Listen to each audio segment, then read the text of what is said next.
Hello दोस्तों, आज हम हिंदी का पेपर करने वाले हैं। बिल्कुल ऐसा ही पेपर आपके एग्ज़ाम में आएगा। तो बिना वक्त गवाए हम अपनी वीडियो को स्टार्ट करते हैं। Let's begin.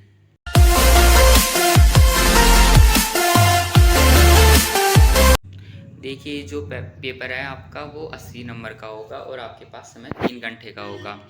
सबसे पहले आप जनरल इंस्ट्रक्शन यानी कि सामान्य निर्देश पढ़ लीजिए कि इस प्रश्न पत्र में दो खंड है, खंड ए और खंड ब। खंड ए और खंड ब, इनमें कुल 14 प्रश्न है, यानी कि कुल 14 प्रश्न आपको दे रखे हैं। खंड ए में 48 वस्तुपरक प्रश्न पूछे गए हैं, यानी कि ऑब्जेक्टिव टाइप के पूछे गए हैं। उनमें से आपको केवल 40 का उत्तर देना है, यानी कि 40 नंबर का खंड ए हो गया और 40 नंबर का खंड ब हो गया। खंड ब में वर्णात्मक प्रश्न पूछे गए हैं, यानी कि वर्णों के आधार पर आपके ये प्रश्न है, आपको इसमें लिखना है।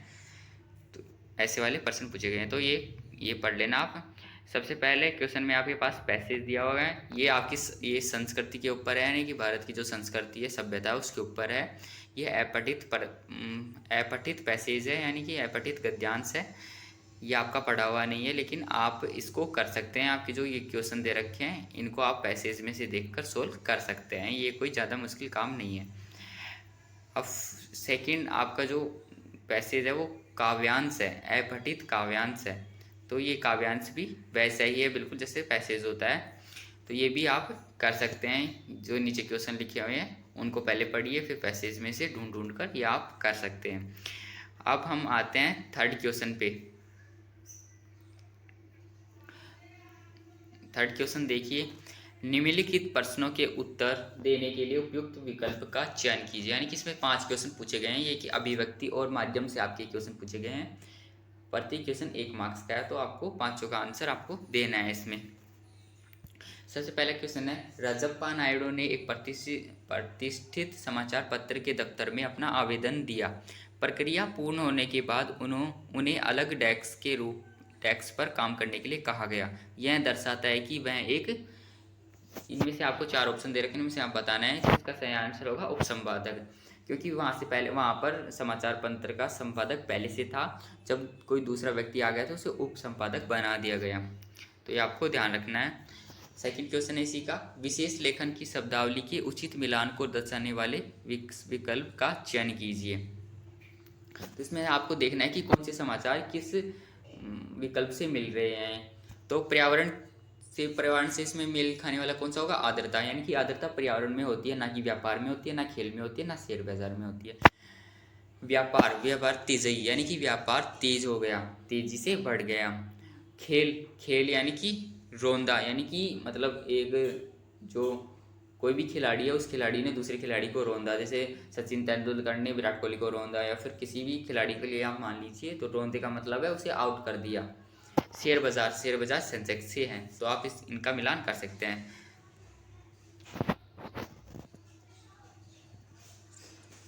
तो इसका आंसर हो जाएगा ख वाला।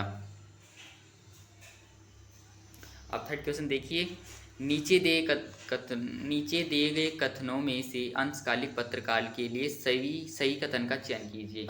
कम समय में उल्टा पिरामिड शैली में समाचार लिखने की कला में सिद्धहस्त हो। स्ट्रिंगर किसी समाचार संगठन के लिए निश्चित मानदेय पर काम करने वाला पत्रकार है। अंशकालिक पत्रकार किसी समाचार संगठन में काम करने वाला न्यूनतम वेतनभोगी पत्रकार है। लोकतांत्रिक समाज में पहरेदार की भूमिका निभाता है। भ्रष्टाचार के विरोध के लिए कार्य करता है। देखिए, पहले आप उन पर गलत का निशान लगा दीजिए जो हो ही नहीं सकते। तो पहले ये भी गलत है और फोर्थ भी गलत है। आप दोनों देखिए, ख पढ़िए, स्ट्रिंगर किसी समाचार संगठन के लिए एक निश्चित मानदेय पर काम करने वाला पत्रकार है, तो इसका ख आंसर सही होगा। अंशकालिक का मतलब है कम समय के लिए, यानी कि कोई उसे पत्र लिखने के लिए कहता है, तब वो लिखता है पत्र, यानी कि सरकारी मानदेय पर, तभी वो काम करता है। वो प्राइवेट तो खुद का करता है, लेकिन सरकार के कहने पर वो सरकार के लिए लिखता है। तो ये अंशकालिक पत्रकार वो होता है जो, इसका ख ऑप्शन सही है। अब फोर्थ क्वेश्चन देखिए, ड्राई एंकर वह होता है जो समाचार पत्र तक सूचना भिजवाता है, फ्लैशबैक न्यूज के लिए लेखन करता है, पहले प्रसारित न्यूज का पुनः प्रसारण करता है, चित्रों के बिना खबर के बारे में दर्शकों को सीधे सीधे बताता है। तो ड्राई एंकर होता है जो चित्रों के बिना खबर के बारे में सीधे सीधे दर्शकों को बताता है। अब 5 क्वेश्चन देखिए, एंकर बाइट कौन होता है। एंकर बाइट देखिए, न्यूज़ रीडर होता है, एंकर होता है, अपराधी होता है, प्रतिदर्शी होता है। तो एंकर बाइट न्यूज़ रीडर होता है जो न्यूज़ को पढ़कर बताता है। अब 4 क्वेश्चन देखिए, निम्नलिखित काव्यांश को ध्यानपूर्वक पढ़कर पूछे गए प्रश्नों के सही उत्तर देखिए। देखिए ऊपर आपने 2 काव्यांश कर लिया 18 मार्क्स के, फिर 6 मार्क्स के आए थे, यानी कि 24 मार्क्स के तो आपका काव्यांश हो गया। तो ये काव्यांश भी वैसे ही है, ये आपकी शायद बुक से लिया हुआ है या फिर अपठित भी हो सकता है। आप इसे पढ़कर और क्वेश्चन के आंसर इसमें दे सकते हैं। ये उस पर ही है जो सरोज स्मृति नामक आपका जो पाठ है सरोज स्मृति वाला, उससे लिया गया है। ये इसमें आप पढ़कर आप इनके उत्तर दे सकते हैं। अब 5 क्वेश्चन पे आइए, इसमें भी गद्यांश दे रखा है, ये भी 6 मार्क्स का है, तो इसको भी आप पढ़कर कर सकते हैं। अब 6 क्वेश्चन पे देखिए, निम्नलिखित प्रश्नों के सही उत्तर वाले विकल्प चुनिए। बिस्कोर की माटी पाठ के अनुसार निम्नलिखित कथनों पर विचार कीजिए।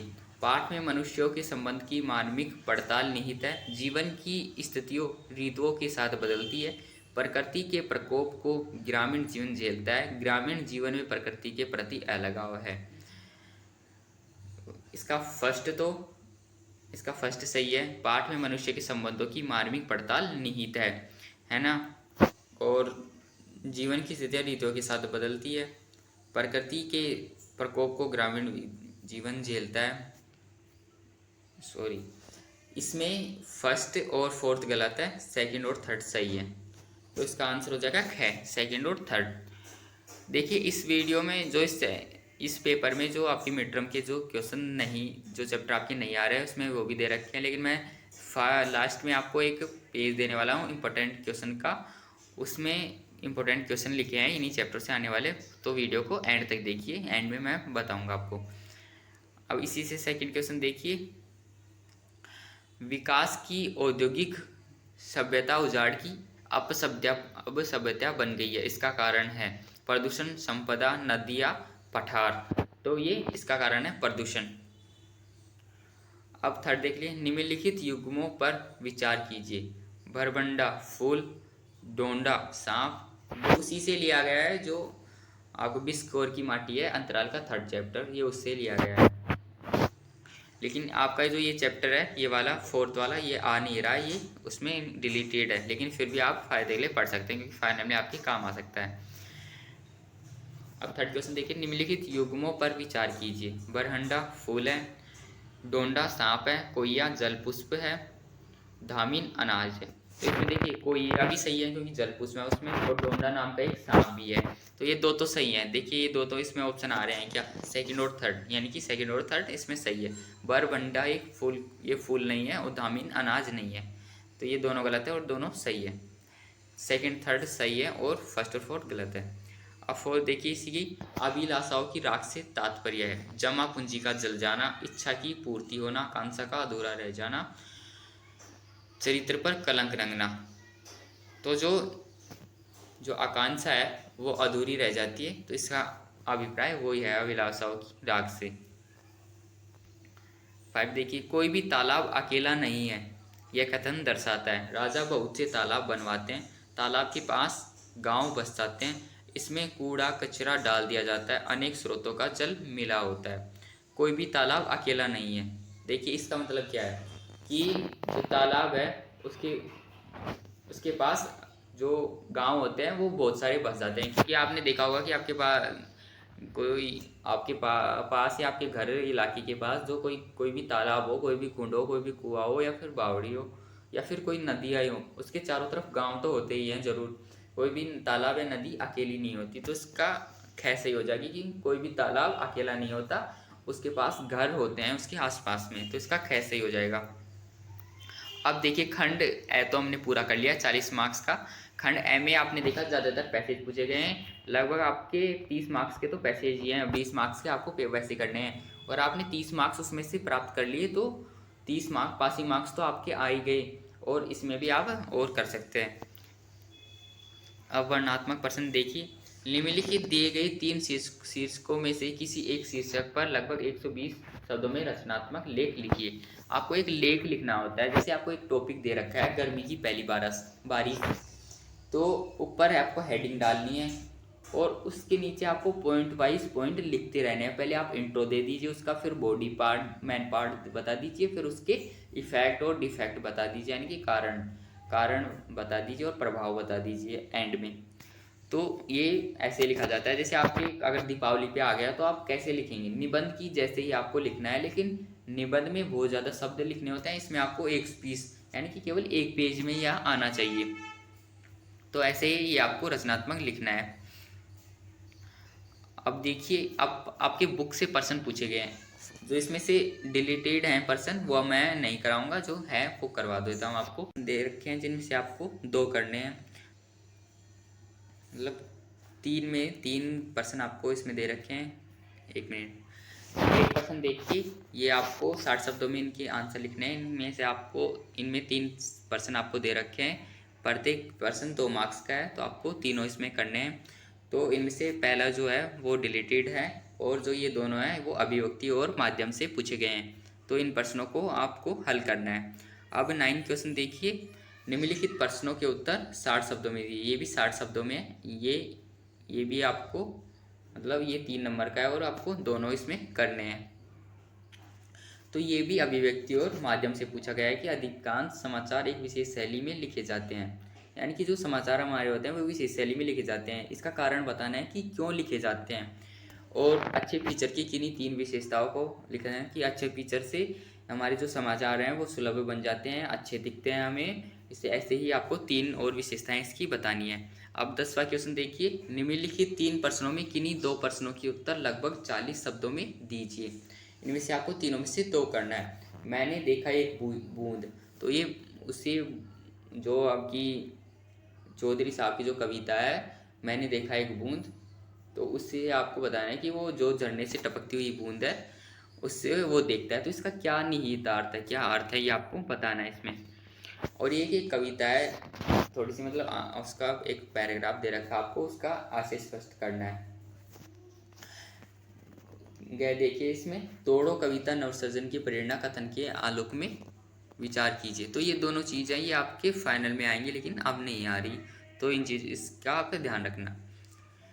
अब 11 क्वेश्चन देखिए, निम्नलिखित में से किसी एक काव्यांश की सप्रसंग व्याख्या कीजिए। अब आपको व्याख्या करनी है, तो 2 आपको दे रखी है, उसमें से एक करनी है। 6 नंबर का है आपको, तो दोनों में से आप एक कर लीजिए कोई सी भी। तो व्याख्या आपको पता है कैसे करते हैं। सबसे पहले आपको प्रसंग लिखना है ऊपर, तो उसके बारे में लिख देना है कि ये कविता कहाँ से ली गई है और किस भाग से ली गई है, इसमें क्या बताने वाला है, यहाँ पे इंट्रो लिखना है इसका। फिर आपको व्याख्या लिख देनी है उसकी, और फिर आपको विशेष लिख देना है कि इसमें क्या विशेषणों का प्रयोग किया गया है, या फिर रस अलंकार किसका प्रयोग किया गया है, ये सब आपको लिख देनी है। आप 12 क्वेश्चन देखिए, निम्नलिखित 3 प्रश्नों में से किन्हीं 2 प्रश्नों के उत्तर दीजिए। 3 प्रश्नों में 2 प्रश्न देने हैं, प्रत्येक 2 मार्क्स का ही है इसमें, तो ये आप दे लेना, पढ़ लेना इन्हें। अब 13 क्वेश्चन देखिए, निम्नलिखित गद्यांश को पढ़कर सप्रसंग व्याख्या कीजिए। आपको ये गद्यांश दे रखा है, इसको पढ़कर आपको व्याख्या करनी है। तो यही है इसका क्वेश्चन। तो इसमें अब 14 क्वेश्चन देखिए, निम्नलिखित प्रश्नों में से किसी एक का उत्तर लगभग 60 शब्दों में दीजिए। इनसे आपको एक का देना है, 3 मार्क्स का एक क्वेश्चन है। तो इसमें देखिए, धरती का वातावरण गर्म हो रहा है, कारण बताते हुए निवारण के उपाय भी बताइए। ये प्राकृतिक चीज़ है कि धरती का वातावरण गर्म क्यों हो रहा है, तो आप बता सकते हैं कि ग्लोबल वार्मिंग बढ़ रही है, इसलिए इसका वातावरण गर्म हो रहा है। लेकिन ये सिर्फ 1 नंबर का हुआ, आपको 3 नंबर में मतलब पॉइंट वाइज लिखना है, 2-3 पॉइंट तो आपको लिखने हैं इसके। फिर है, सूरदास कहाँ था नैरवय ग्लानि चिंता और शोक के अपार जल में गोद खा रहा था। कहाँ यह चेतावनी सुनते ही उसे ऐसे मालूम हुआ किसी ने उसका हाथ पकड़कर किनारे पर खड़ा कर दिया। तो ये आपका ये सिलेबस से रिलेटेड है। अभी नकारात्मक मानवीय पहलुओं पर अकेले सूरदास का व्यक्तित्व भारी पड़ गया, जीवन मूल्यों की दृष्टि से इस कथन पर विचार कीजिए। तो ये भी रिलेटेड है। इसमें सिर्फ आपका एक क्वेश्चन आ रहा है और अब आपको इसी में से एक का ही आंसर देना है, ऊपर जो है उसके पढ़ने के अनुसार। अब आपको मैं एक इम्पोर्टेंट पेज दिखाता हूँ आपको। ये मैंने कुछ इम्पोर्टेंट क्वेश्चन लिए, ये 1 मार्क्स के भी हैं, 2 के भी हैं और 3 के भी हैं। तो सबसे पहले देखिए मुद्रित माध्यम की सबसे बड़ी विशेषता क्या है, कि जो हमारे मुद्रित माध्यम होते हैं उसकी सबसे बड़ी विशेषता आप बता सकते हैं कि उसे आप कहीं भी किसी भी समय पढ़ सकते हैं, यानी कि अपनी आवश्यकता अनुसार उसे पढ़ सकते हैं। सबसे फिर दूसरा क्वेश्चन देखिए, बीड से आप क्या समझते हैं। देखिए बीड ऐसी समाचार पत्र की एक ऐसी श्रेणी होती है जिसमें विभिन्न तथ्यों को छांट कर जनता के सामने प्रकट किया जाता है, यानी कि एक समाचार की एक ऐसी शैली है ये। और थर्ड देखिए, ये भी 1 मार्क्स का पूछा जाएगा आपसे। थर्ड देखिए, प्रेमधन की छाया स्मृति के आधार पर चौधरी साहब के व्यक्तित्व पर प्रकाश डालिए। कि जो चौधरी साहब थे उनकी एक लिखी हुई कविता है छाया स्मृति, तो ये उन्हीं की बेटी के ऊपर लिखे गए, तो उसके विचार व्यक्तित्व पर आपको प्रकाश डालना है कि इसमें मतलब किन चीज़ों पर, धारणाओं पर उन्होंने जोर डाला है, तो ये आपको बताना है। फोर्थ क्वेश्चन देखिए, काव्य सौंदर्य लिखिए, तो इसका आपको काव्य सौंदर्य लिखना है। काव्य सौंदर्य में आपको भाव पक्ष और कला पक्ष दोनों लिखना होता है। और 5 क्वेश्चन है इसका, ये 5 मार्क्स का है। प्रिंट माध्यम की खूबियाँ और खामियाँ लिखिए, तो आप लिख सकते हैं एक पेज में आपकी खूबियाँ आ जाएंगी और एक पेज में खामियाँ, आराम से 2 पेज हो गए। तो प्रिंट माध्यम की खूबियाँ और खामियाँ आई होप आपको पता होंगी, तो ये आप बता सकते हैं। तो ये इंपॉर्टेंट चीज़ें आई थी। आपका पेपर यहीं पे ख़त्म होता है। Thank you, all best your exam. धन्यवाद।